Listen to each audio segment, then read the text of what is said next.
All right. Hello, everyone, and welcome to Cooking with Kole. I'm just going to do a few announcements to give people a chance to join. It's a beautiful day outside, so thank you for choosing to spend your time with us.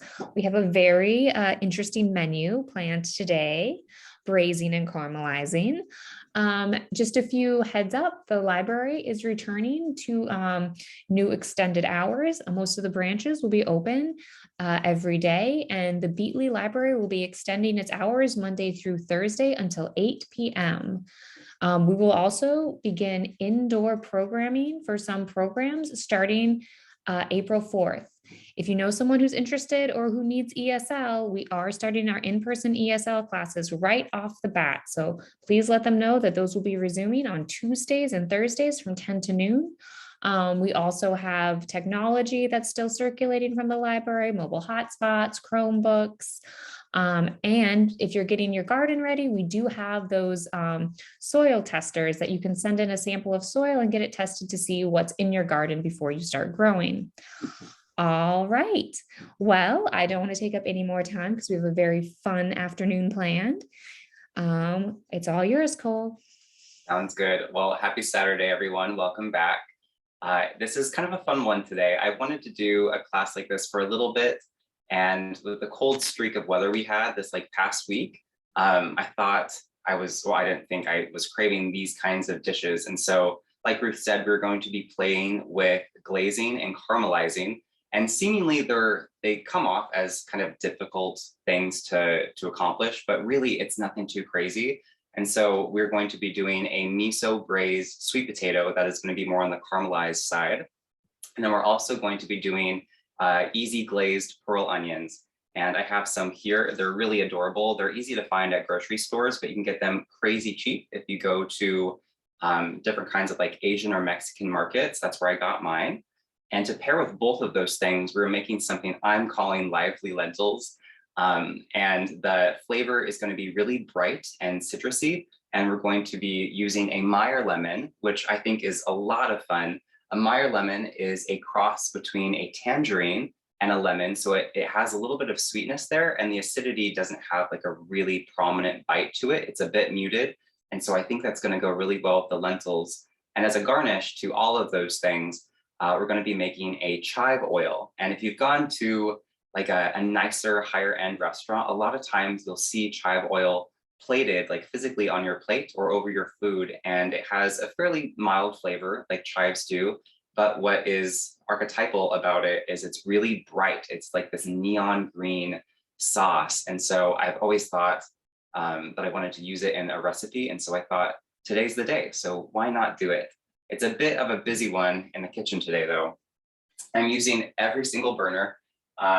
So I have a medium-sized pot, and I have every size of skillet I own. So a large, a medium, and a small. In my large and medium skillets, that's what we're going to be using to be glazing and caramelizing our sweet potato and pearl onions. And then this tiny little one back here is going to be used probably towards the last chunk of glass for our chive oil. So there's lots of moving parts. If you have questions, please type them in, and I will try my best to answer those in real time. But I think we're ready to get moving. So first things first, I want to get my sauces ready for the glazing and caramelizing process. And really all this requires essentially is just sugar and water. And you can use really any vegetable you want. Of course, I'm using sweet potato and pearl onions, but you could use something like carrots or turnips, really whatever you want to use. And so as a general rule, you need about 2 tablespoons of sugar per, I think half cup to 3/4 cup of liquid. You can go a little bit more, but it sort of depends on what you're making and what you're utilizing. So for the pearl onions, I have everything measured out already. I figured that would be easiest for today's class. For the pearl onions, it is 2 tablespoons of sugar, 4 ounces of broth. I think a chicken or a veggie broth would work best in this scenario.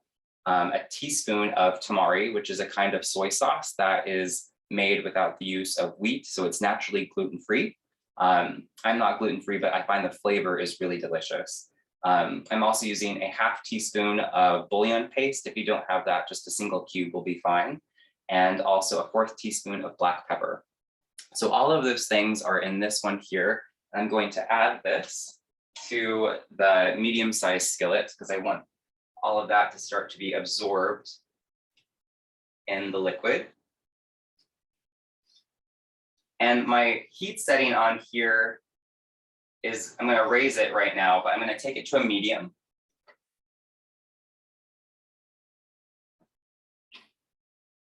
I'm going to do the same thing in just a bit for the sweet potato. So the spices and ingredients I have for the sweet potato caramelizing side, we got 6 ounces of broth, 2 tablespoons of sugar, 1 tablespoon of white miso paste, ½ teaspoon of bouillon, ½ teaspoon of smoked paprika, 1/4 teaspoon of black pepper, and an 1/8 teaspoon of garlic powder. So all of those things are in here. I'm going to go ahead and add that to this large skillet.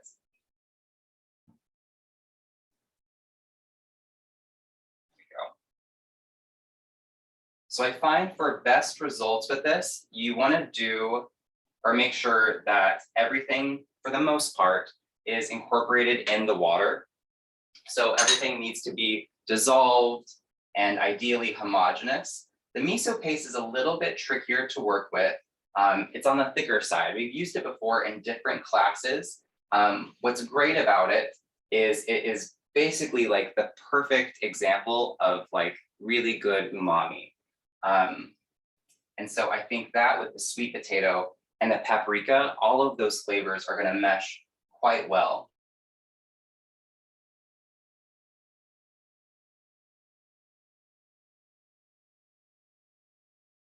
But what I'm doing the flat end of my skillet. And this happens better when the liquid you have in here is warm. This is looking fairly good. And it'll continue to dissolve as we cook our sweet potato. But I think we'll just start with this and call it good. I'm going to mix up some of this bouillon quick.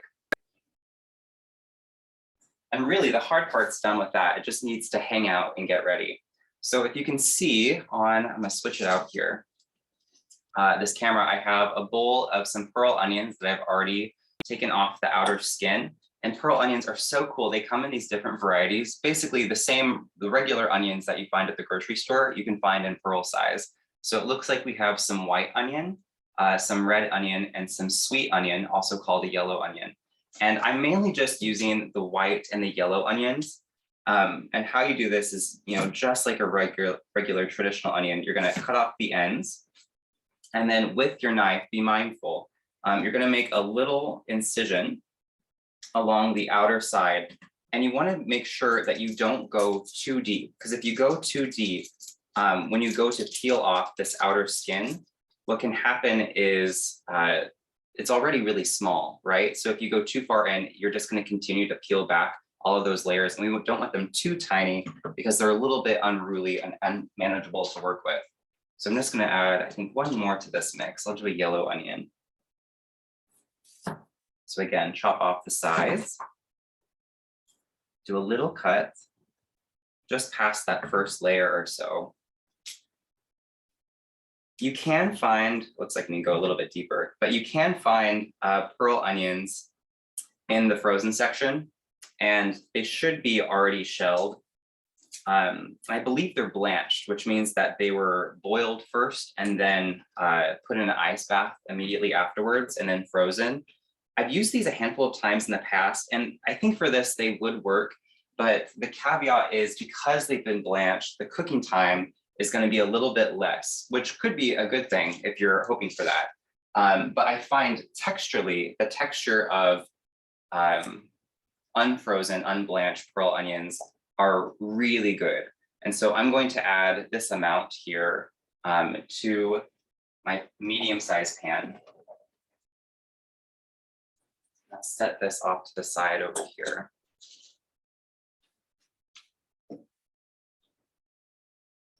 So what I found, oh, actually, I'm forgetting an ingredient. I need to add a little bit of tamari. I'm glad I remembered this, to the onions. And I believe, what did I say it was? It was a teaspoon. I'm gonna do a little bit less than that. You can always add more, but I wanna get the saltiness right. And so because we have the saltiness with the sugar, this is gonna act more as a glaze than it would to caramelize it, because the sodium is going to offset a little bit of that caramelizing process.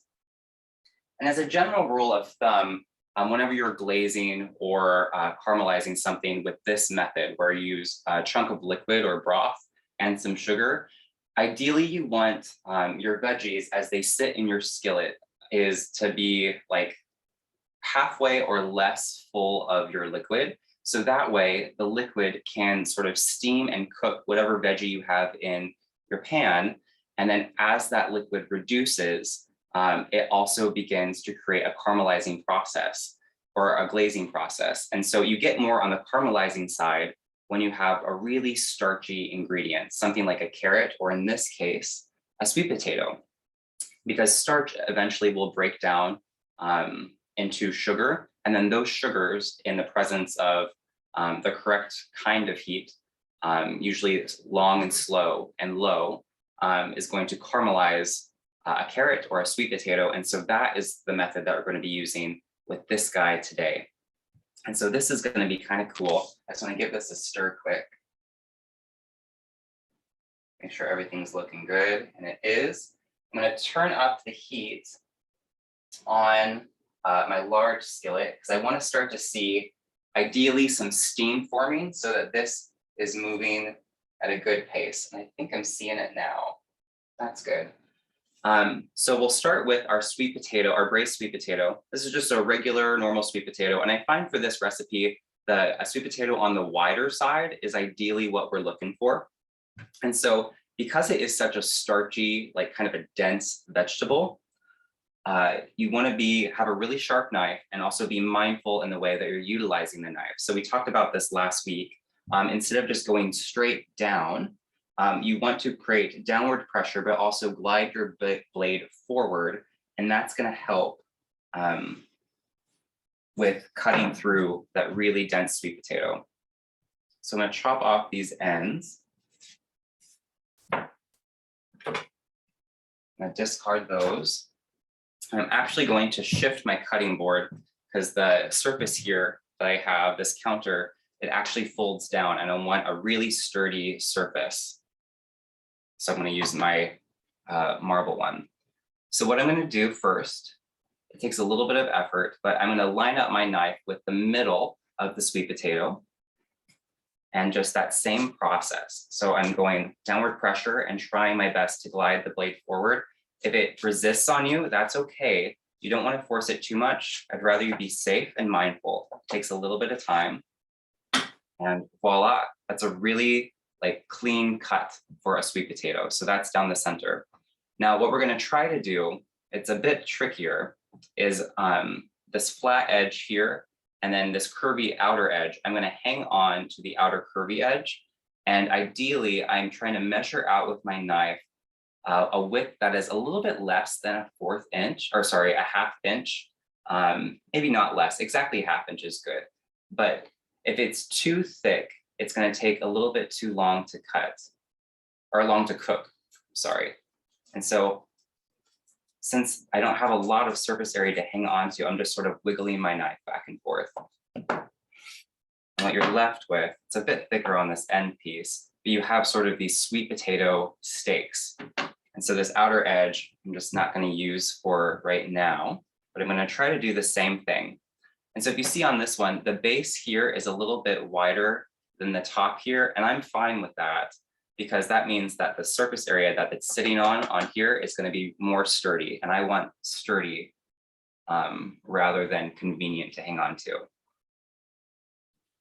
So this will take a little bit of time. And so I'm just gliding back and forth, downward pressure. Perfect. That is, honestly, that's probably my best one. So check that out on this camera. This is what we're going for. And then I think maybe a question came in. My computer's just going away. So Carol is wondering why you don't peel the potato. I'm going to in just a moment. So the reason I'm peeling it second is because just in terms of time, it's a little bit easier.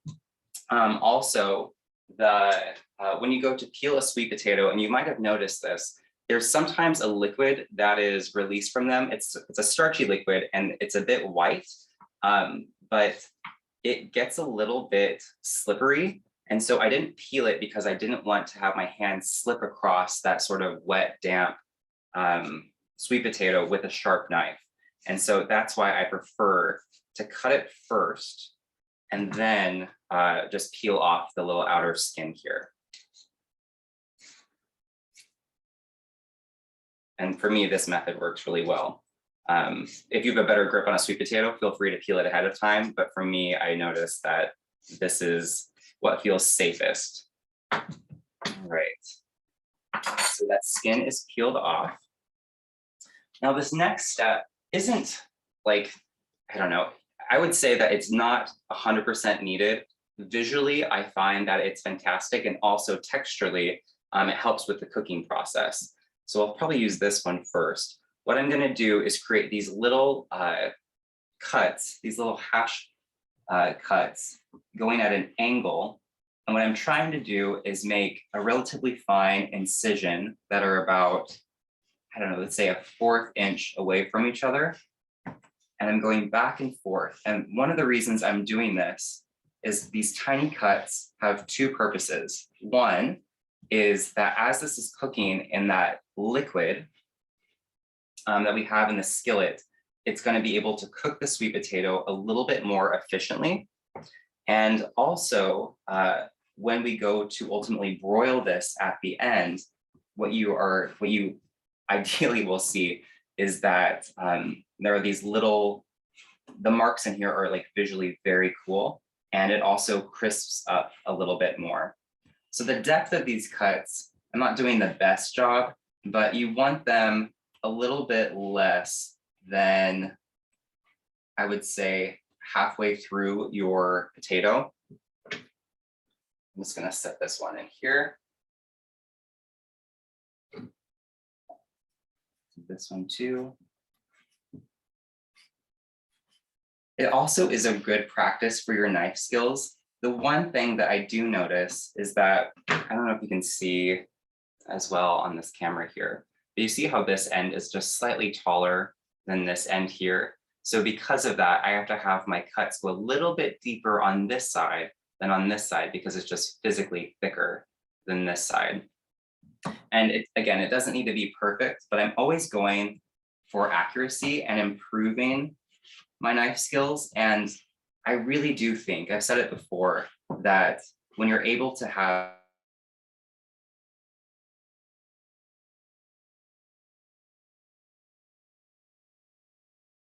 uniformity, and it really is, I think it's a lot of fun, and it also adds a lot of flavor, which is probably my favorite part. So almost done, I just flipped it. I see my onions are really sizzling away, which is good. I want that. So I don't know if you've noticed, but as I get closer to this end and I'm running out of space just to like hold the sweet potato down, I'm flipping it so that way I can hang on to the opposite side. And that is just a good little trick to do too. All right, all said and done. So I'll try to show you. Can you guys see on this camera? All right. As I spread it, can you see some of those incisions? Yeah, definitely. So we're ideally going for that and about a little bit less than halfway down. So that way everything can get in there. And because of that too, the sweet potato is just naturally pliable or more pliable. And so we're going for that. All right. So I'm wiggling these around, and for the sweet potato, it takes a little bit of time, but again, what I'm looking for with the liquid or in the broth that's in here is that it's, I would say, about halfway up depth-wise from the sweet potato. And so this looks good. But one of the things that's going to aid a sweet potato in cooking, because it is so dense and starchy, is we need to steam it in a way. A problem that I run into, at least with my cooking ware, is because my large skillet is so big, I don't actually have a lid that fits it, because it would it is just so gigantic. If you don't have that problem, that's fine. You can just put your lid on top. But a really simple, easy thing to do is to just make a makeshift, like a steaming lid that you can just toss. And so I'm using parchment paper. I just have a sheet here. And what I like to do is fold it in half as close to even as possible. Parchment paper is just naturally unruly to work with because it's so slick. That's also a benefit to it. So I'm going to fold it in half again. And so what I'm going to do is, if you can see, I have my folded side here, and then my open side here. The folded short side, I'm going to take that and fold it kind of like a piece of pizza. So those two folded flaps are going to go over towards the other folded flaps. I'm going to fold that. I'm going to do that one more time. So I'm essentially making almost like a cone. And so now what I'm going to do is grab some scissors and just sort of line up the tip of this, the point, to in the center of my pan. And then I'm going to eyeball where I need to cut. So it looks like it's about here. You can always cut more off, but you can't add it on. So you need to refold it, totally fine. Oh, and one more thing before I forget is make a little hole, a little cut at the tip for steam to escape just a little bit. And it's so fun, it feels like origami. And you have like this cute little circle that you can use to steam the sweet potato. So I'm going to set that on top.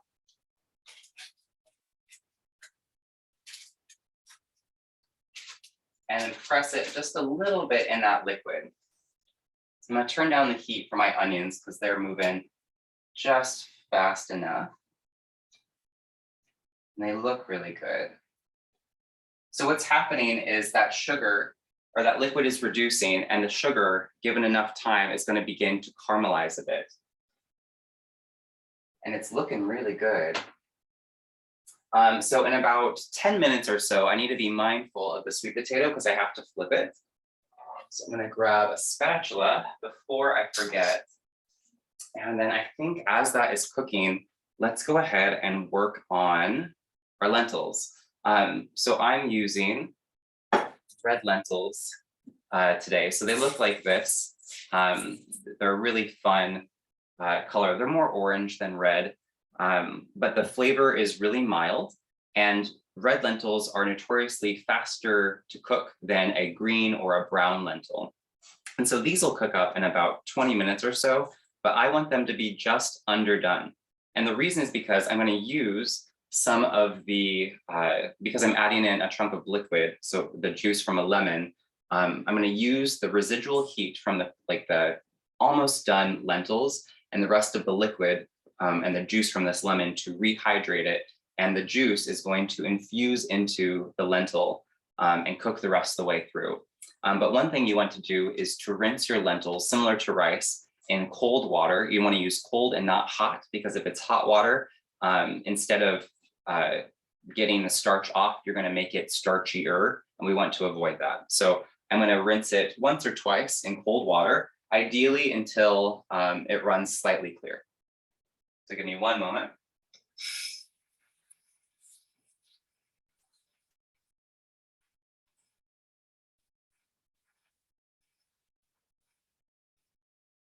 So the first pass will also have a little bit of like orange pigment. And I find that happens just because of like the lentils rubbing around in the bag. And so you want to get that stuff off. And I'm just pouring it through a mesh sieve. And I'll probably do this at least 2 times, ideally 3 times.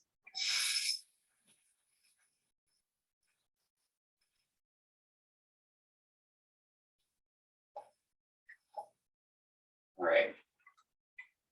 And this looks good, actually. All right. So I'm going to rinse off that liquid again.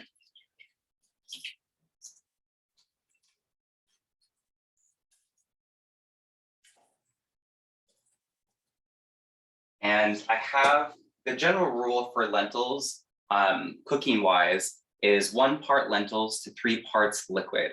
And you can always add in flavor afterwards to the lentils, but you don't necessarily want to do it during, because we're going to drain and strain off the residual cooking liquid. And so I have here, since I'm using 1 cup of lentils, I have 3 cups of water that's just at a very gentle simmer in this back pot. So I'll add those to the water.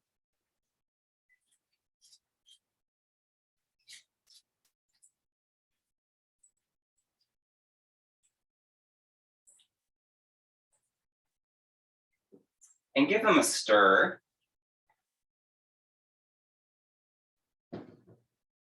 And so if you ever do rice on the stove top like this, if you don't have a rice cooker or like a pressure cooker, I do rice the same way that I'm doing these lentils, in the sense that you rinse them beforehand. And then also, once you start to see bubbles come to the top of the surface of the liquid, that's when you reduce your heat from whatever setting it's at to the lowest setting with the lid covered. And so the reason you can have it at the lowest setting with the lid on is because of the pressure that comes from the lid. That is going to help do it like a very even cook all the way through. So I'm turning mine up because I just had it at a really low temperature. I'm gonna rinse off this bowl quick.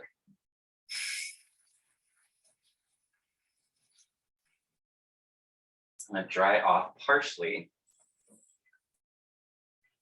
And it looks like my sweet potato is really going. I love that. Onions look good too. Let me just check them really quick.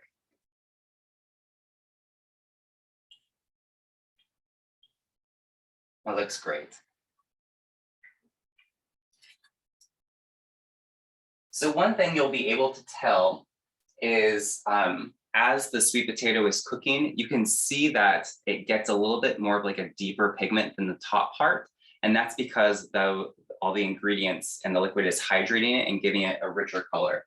So probably in a few minutes, I'll need to flip it, but it's looking really good.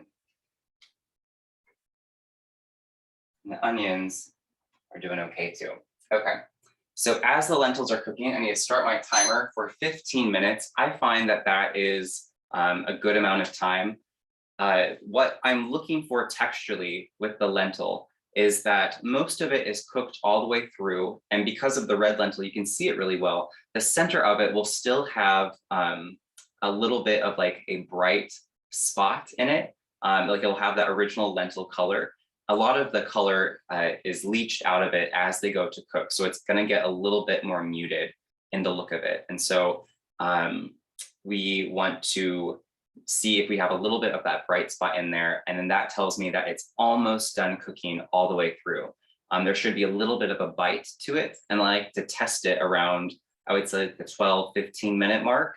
Then you should be fairly good. So what we're going to do now is get our ingredients ready for the rest of the lentils. So I have here, this is the spice mix. We have garlic powder, or an 1/8 teaspoon of garlic powder, an 1/8 teaspoon of black pepper, a 1/2 teaspoon of red pepper flakes for some heat. If you don't want a heat to it, that's totally fine. Just omit that and it'll still taste fantastic. I also have a teaspoon of red curry paste. I like that sort of savoriness to it, and I find that it adds a bit more of that color back in because I want a really sort of bright, lively lentil. And we're also going to be adding in olive oil and the juice and zest of a lemon. So I'll go ahead and get this in here now. There's the spices and the red curry paste. And I'm going to eyeball the amount of olive oil because I don't want it too oily. And if it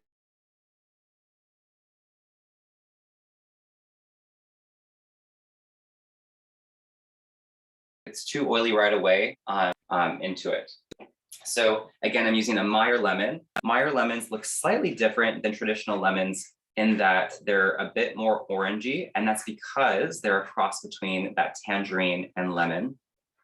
They're also notoriously, I like the rind of them is softer, like it's smoother. And even now, I can smell a chunk of that tangerine influence. It smells really good. I will say though too, that the rind of this kind of lemon is very thin. So if you have like a very good zester, you only need to apply just a small amount of pressure.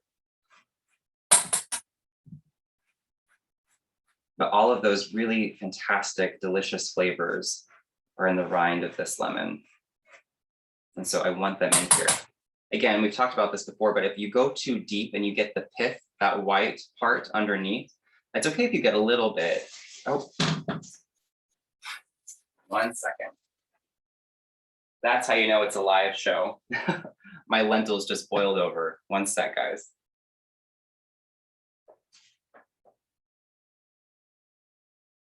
I feel like I'm having a Julia Child moment. There we go. All right, so I reduced it back to low, and I should have checked the temperature just a little bit more because I didn't see bubbles on the top. And so I turned it up, but it looks like it's totally low now. We do have a substantial boil, but that looks good. Before I finish zesting the rest of this lemon, I already feel my spidey senses tingling. I need to flip the sweet potato. So I'll lift up this little cover here, set it off to the side.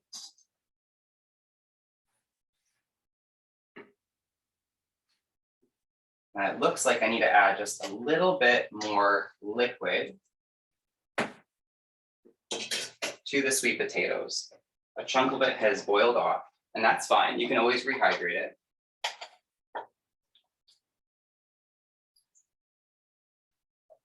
There we go.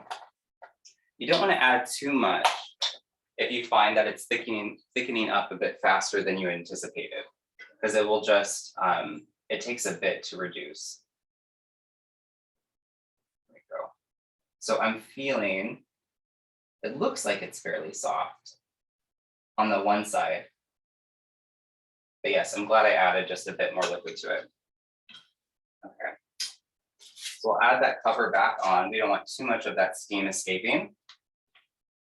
Pearl onions are getting this really great color. There we go. And Ruth, I think, did a question come in as I was doing that?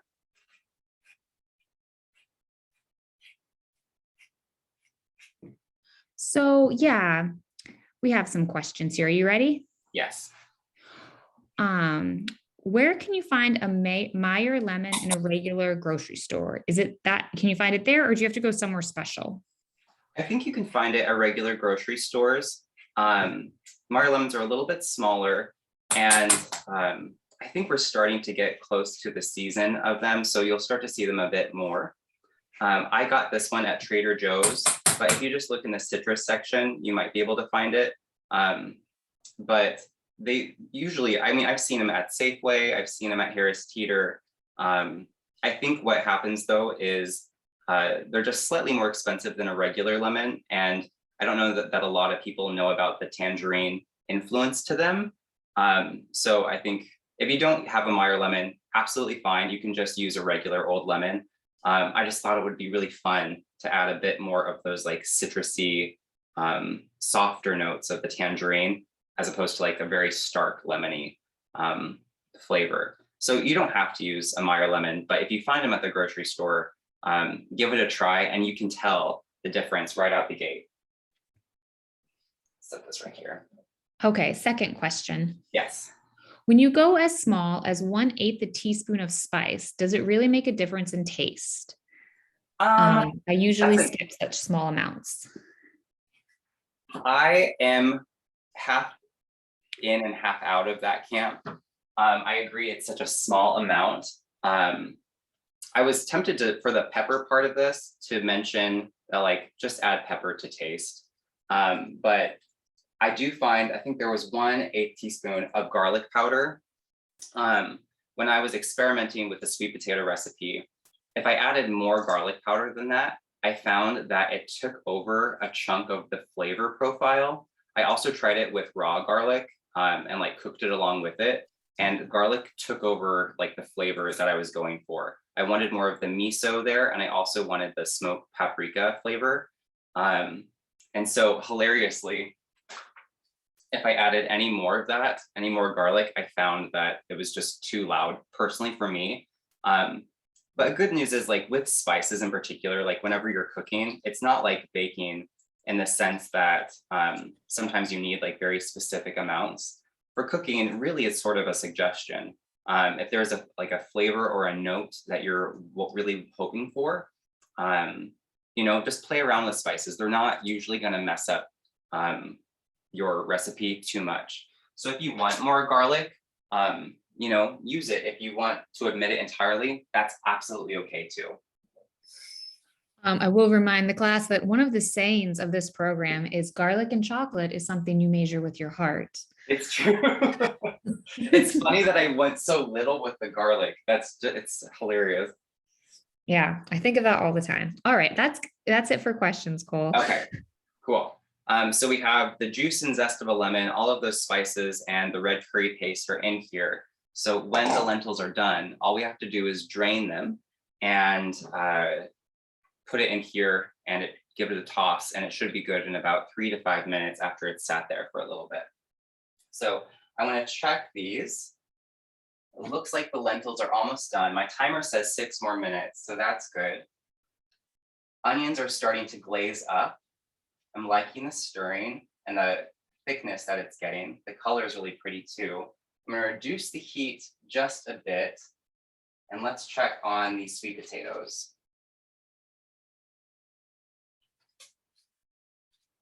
Okay, I made a little bit of a mess. One thing I do want to say with the sweet potatoes, and I forgot to, just because I've been focusing on other things, is try to give the sauce a little bit of a stir.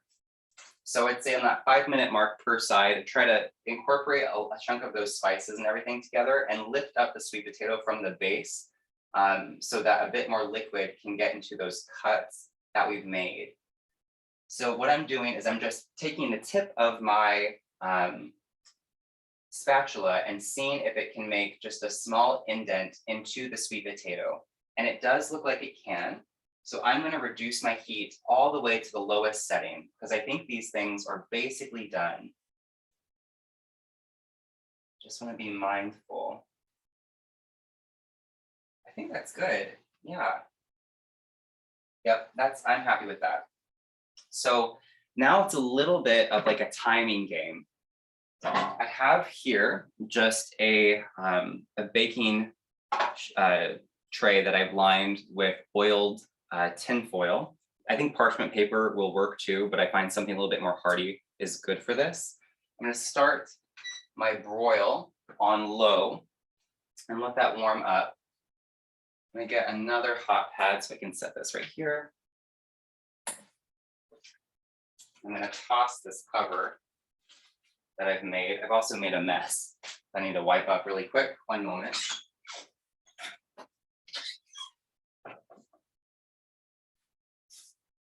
Okay. So let's start to get these plated just a bit, or broiled, sorry. So you'll take your spatula and go ahead and set them on your oiled tray.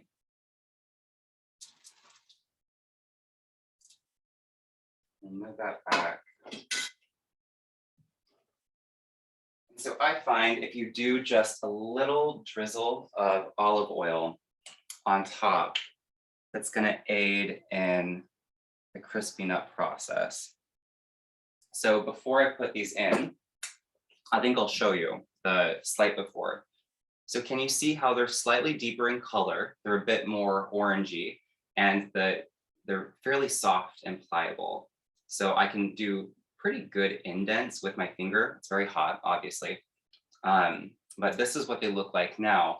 And the reason I'm taking them out and broiling them is we got them like texturally to the softness that we want, but sometimes with sweet potato, you want a little bit of like crunch to it. And so what we're gonna do is go ahead and plop those in. And it's gonna happen relatively quickly. I would say 3 to 5 minutes is about really all it needs. But the way that this class is going, I need to be a bit more mindful because it could happen sooner. So I'll keep an eye on it. My timer has 2.5 minutes for the lentils. And so I'm gonna give them a try quick to see if they need more time, less time. Let's find out.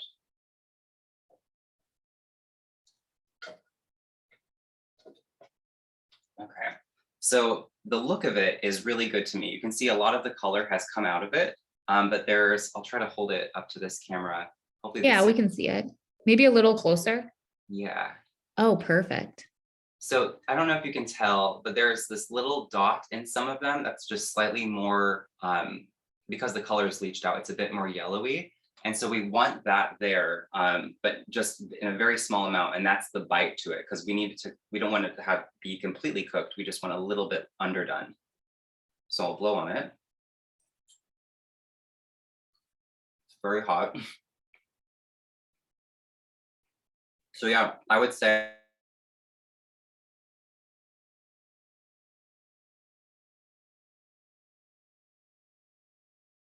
like it could be done 15 minutes. As I'm doing that, I think what we'll do is do the chives. We're going on the chives while the rest of that is working out.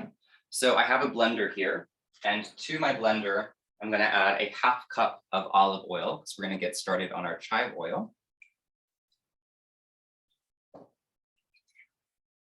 Try to get as much of that in there as possible. You want to do a pretty good kind of extra virgin olive oil for this, because we're using this as a garnish and for flavor. And it's really fun to utilize throughout the week in just like very commonplace dinners. It's nice to have it in just like a little squirt bottle, and you can take something simple and just coat it in it. And it is just so much fun, and there's lots of flavor, and the visual is really pretty too. I'll grab my chives. And it looks like I need to turn up my burners just a bit more for the sweet potato glaze and the onions. Okay.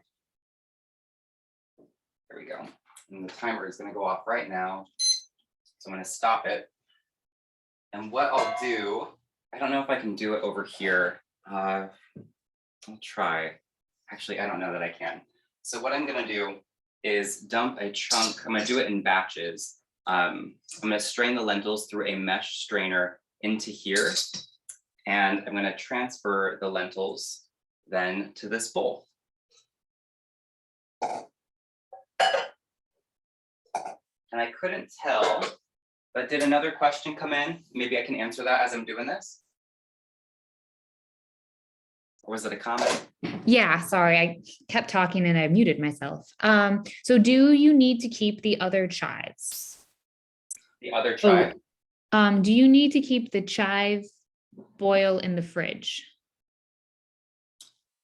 Oh, the chive oil in the fridge. Yes, I store mine in the fridge, and I have made some in advance that I'll show you. So give me 1 sec. Yeah. So because my mesh sieve is just so tiny, I got to do it in 2 batches. So I'm pressing out a chunk of this liquid here. I don't want to make mashed potatoes, so be kind of, mindful about it. But I want a decent chunk of this liquid out. I'll plop those in the lemon juice and zest and spice bowl that we just made. Do the rest here.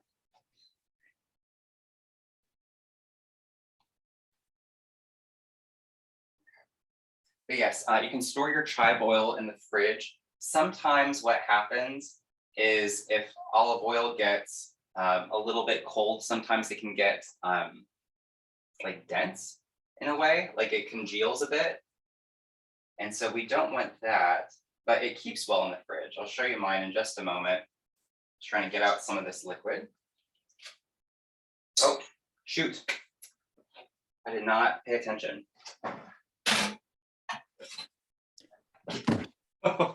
The sweet potato. It looks pretty good. Honestly, it can probably go in another few, maybe a minute or two, but I'll show you what we're working with so far. Can you see how it's crisped up a bit? Yeah. So there's Yeah. some browning on the edges. I was so nervous because I smelt it and I was like, oh gosh, what's happening? So we want it to get a little bit crispier. I would say another minute or two. Ruth, you want to remind me in 2 minutes? I'm like out of timers. Sure. I'll watch my clock. You know, they look like fish steaks with those cuts. They totally do. You're right. That's hilarious.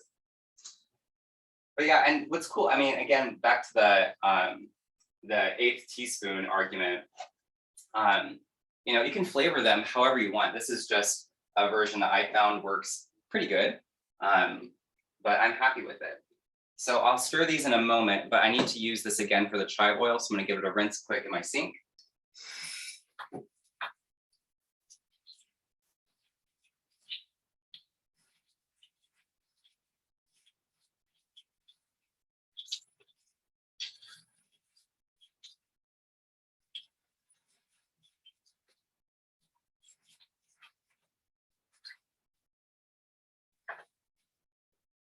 All right, and because we're gonna use this with oil, I wanna make sure that it's really dry because I don't want liquid and oil mixing with each other. And also when we go to strain out the chives, we want to have a nice clean surface.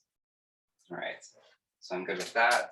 Don't need this anymore. All right, so what's happening?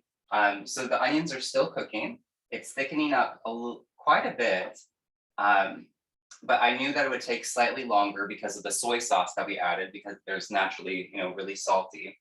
And then this glaze here, this sort of caramelized glaze that we have from the sweet potato, I have this also at a really low setting because I wanted to thicken up. And I think that I'm pretty much good with it. Like I'm happy with the consistency and where it's at right now. So I should just take it off the heat in a moment, but I need the sweet potatoes to be out of the broiler and done. So now it was like the home stretch. We're basically home free. To the olive oil, we're gonna do a half package of chives. It's a 1 ounce package. So I would say around a half ounce or so, like a decent handful is really all you need. And depending on your blender, if you have like a decent high-speed blender, it can be more forgiving. But if you have just sort of like a traditional blender, you want to be really mindful at making sure the chives are in as small of pieces as possible. The tricky thing with that is they get sort of unmanageable to work with because they're so small and tiny. And so I want to try to keep them in a bunch and just go at your own pace. But really tiny chive bits are what we're going for, because ultimately we want to extract the flavor and the color, and we want to make this a very like thin, easy, consistent puree. All right, now, can I get it in here? That's the tricky thing. Oh, you know what? I have a tool that I always forget about. It's just this little like scooper tool. Forget what it's called, but a lot of times they use it in bread making, and I've been looking to get into that. And so this is one of the purchases that I've made, but it's great for scooping up veggies and spices too. Well, that worked out really well. Perfect. Okay. So you want to put your lid on, and I'm going to blend it, increasing the speed to around like a medium speed. If you go too fast right out the gate, the chives are just going to go all over the place. So if you work your way up in speed, it's going to be a lot easier to puree as opposed to going all the way to like the highest speed. So I apologize for the noise.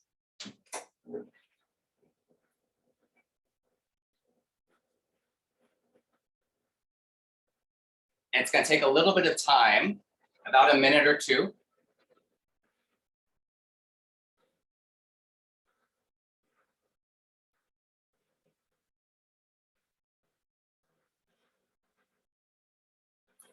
And while that's going, I'm gonna check the sweet potato.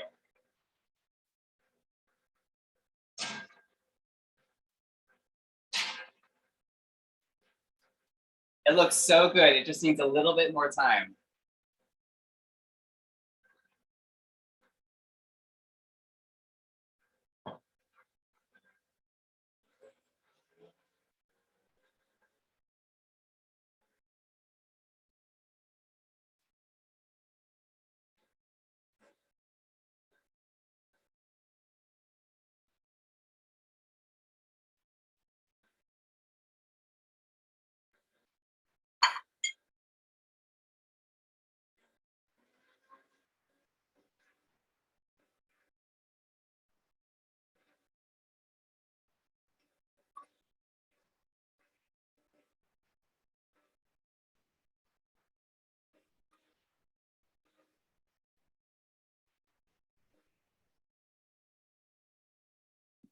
All right, that was very loud. Thanks for waiting, everyone. So this is what we're left with, is this very perfumed, violently green oil in the best way possible. I'm gonna rinse this off quick.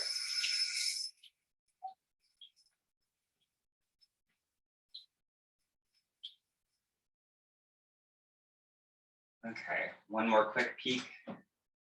Oh, it looks so good. I'm really excited about this. So you want to get as much of this oil as possible because not all of it is going to be yielded the same. We're going to miss out on a chunk of it. So I want to get and scoop as much as I can out of here. And again, you want to do this through as fine of a mesh sieve as possible. And the reason I like to use that is because you don't want chunks in it, right? We want this to be really thin.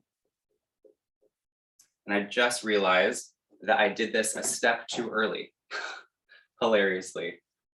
So what I should have done is add this directly to my saucepan. I'm just too excited. So not all is lost. I think we'll be fine.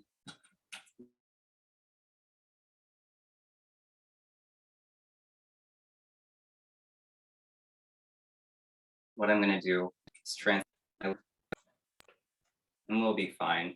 But you want to cook it with a chunk of that blended up puree. And you're going to do it at a relatively low setting. I would say like the second to lowest setting that you have.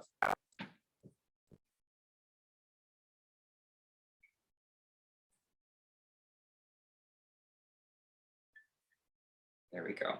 But also, I mean, if you can see from the other camera, is this color just like the coolest thing ever? How fun is that?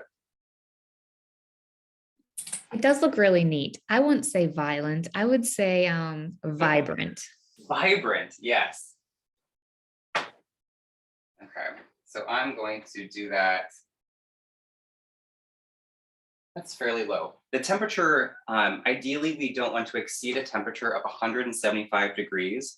And one of the reasons is because I'm using a really good kind of olive oil, and I want to use this chive oil like as an everyday garnish just to elevate a meal. And so if it gets too hot, we don't want to go past the smoking point of the olive oil itself. We want to retain a lot of those olivey flavors. And if it gets too hot for too long, those flavors can go rancid and spoil. And it just gets a vision that we're not quite going for with this. So I want it to get warm, but not overly hot. So if you saw what I just did, I just cut the base off of this Granny Smith apple, this green apple. And the tartness of the Granny Smith, I think, is going to balance out a chunk of this. Even though we have mainly savory things going on, the glazing and the caramelizing process is a relatively sweet one. And so I want something to add a little bit of bite and some tartness. And we've been doing that with a few things. We use the Meyer lemon, but I also thought green apple is really fun. So I'm just going to use a few slices. Actually, I want to check my sweet potato quick. Those are basically done. Let me get out another hot pad. I'll let them cool off for a moment. Cut the heat.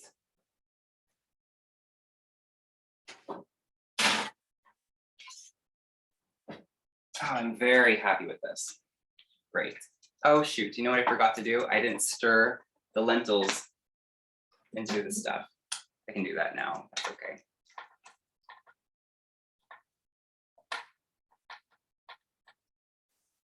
So also you can see, hopefully it looks like you can see, that red curry paste is mixing really well, and it's some of that red color is coming back.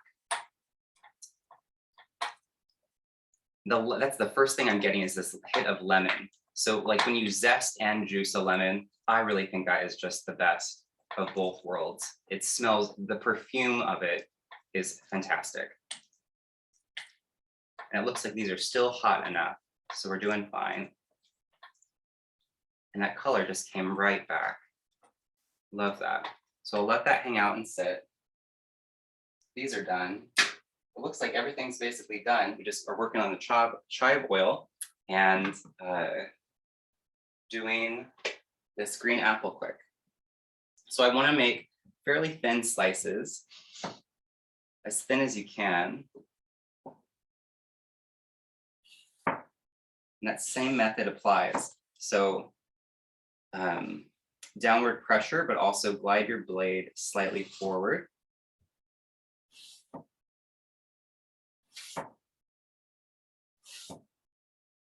I think that might be enough, maybe a few more.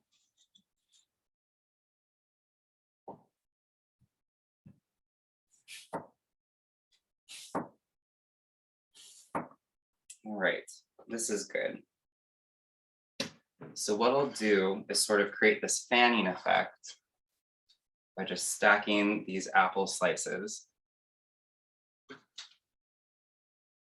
The apple isn't 100% necessary, but if you're looking for something that has like a decent balance of flavor and texture, I think it's a fun way to go. Yum. Okay. So we have our apple slices. I have a spatula, so I'm gonna grab, this one looks the best. Careful. Taking a little bit, that's okay. I'm gonna lay that just over the top. It's perfectly cooked through. I'm gonna set this off to the side. Hey, Cole, Yes, could you move the plate to where the cutting board is maybe? right here. Or, yeah, we just can't really see it. Oh yeah, that's perfect. Okay, cool. Then we can see your technique. Yes, absolutely.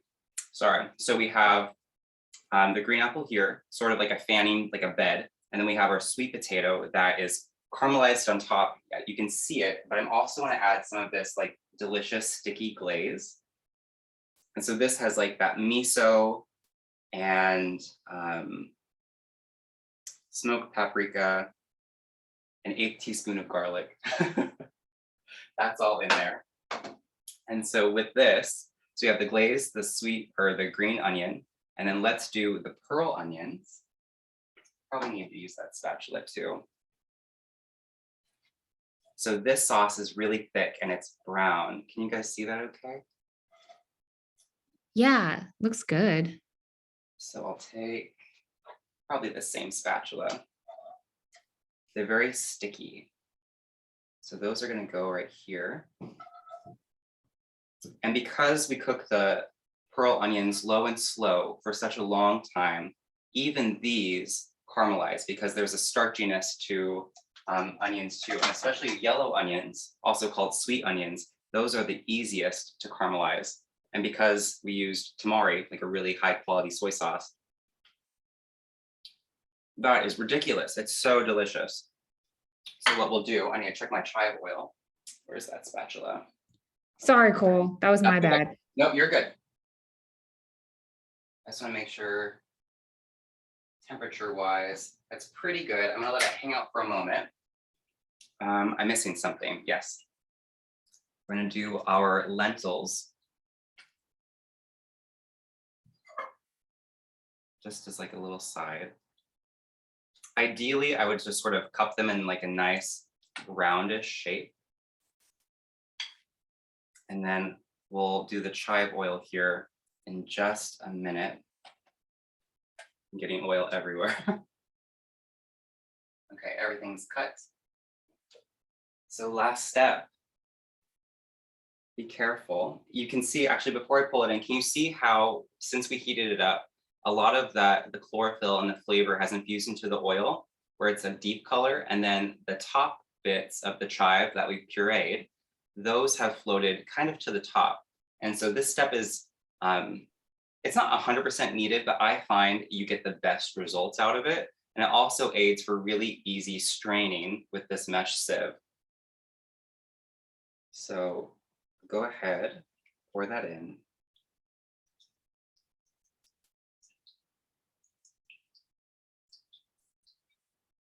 And try to save as much as possible.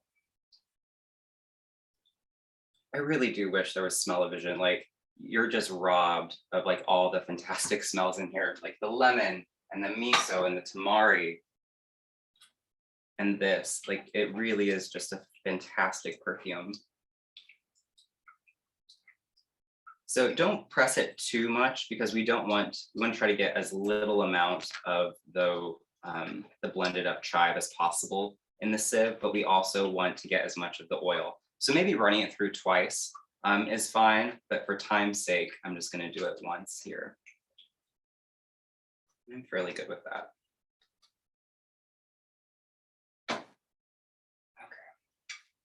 Okay.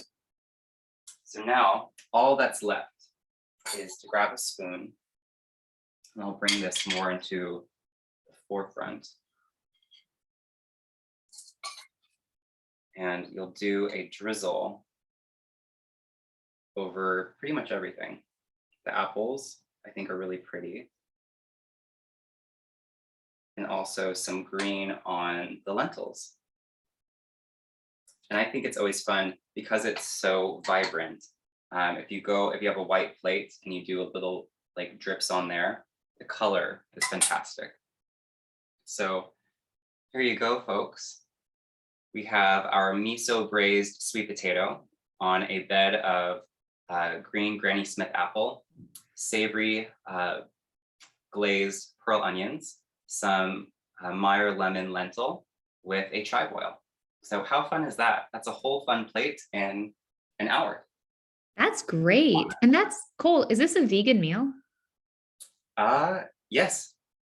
Yep, it's vegan. Okay, we can all be health conscious and sustainable without even trying if we attend these classes. Absolutely. Oh, and before I forget, I want to show you the chive oil I have in the fridge. So it's very deeply pigmented. I'll just take off the lid. Mm-hmm. So there you go, voila. And you can use this for a while. I would say it lasts for like 2 weeks for sure, easy. So I really like it, and it's fun to have on hand. Just a simple, everyday kind of fun ingredient. If you have the time to make it, like, I mean, gosh, you saw it only takes like 15 minutes. That's an easy little thing to do. Great. Well, thanks, Kole. Yeah. Everybody is very excited to eat this lunch. We notice you have another fillet that you haven't plated yet. So if you need a lunch partner, there are some volunteers. Definitely, yeah. All right. So yeah, if you guys have any more questions, go ahead and put them in the chat.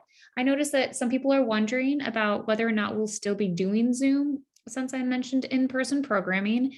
And yes, we will still be doing Zoom. Zoom will probably continue to be a part of library programming because, as you know, we don't have a kitchen in our library. So it's fun to do these types of programs. And we do have Kole. I think right now all our classes are booked through April, but we will keep you guys updated. Yeah. And then, oh, there's a request. Do you plan on making any Easter dishes? I was thinking about it because the next class it's the Saturday before, right? Mm-hmm. That's my challenge. That can kind of go either way. What happens like internally for myself is I get like if I can't narrow down my ideas, I just have to like step outside of it entirely because I'll just go like on and on and on. But tentatively, yes, Easter is the theme I'm leaning towards, but no guarantees. Or something that can just sharpen our minds on Saturday so we can finally win at Easter egg hunts. Yes, yeah. Well, gosh, that's a good concept too. Yeah. I'll keep you posted. All right. So yeah. All right. Well, thank you everyone for your time. And thank you, Kole. Have a nice afternoon. Yeah, you too. Bye, everyone.